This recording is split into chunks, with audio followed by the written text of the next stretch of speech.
প্রশ্নে বলা আছে একটি ছাত্র নিবাসে ৬০০ জন ছাত্র আছে। এদের মধ্যে প্রত্যেকে হকি অথবা ফুটবল অথবা দুটোই খেলে। যদি ৭৫% ছেলে হকি এবং ৪৫% ছেলে ফুটবল খেলে, তাহলে কতজন ছেলে দুটোই খেলে?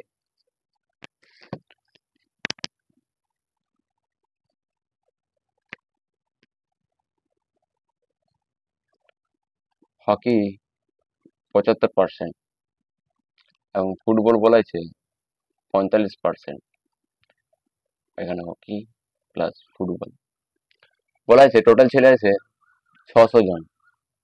৬০০ ৭৫% বার করলে আমরা পেয়ে যাব ২০০ থেকে ২০০, ৩০০, ৪২ আর ৩ ৪৫, ৪৫০।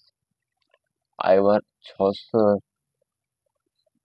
৪৫% বার করলে ওই ২০০ থেকে ২০০, ৩০০, ২৪ আর ৩ ২৭,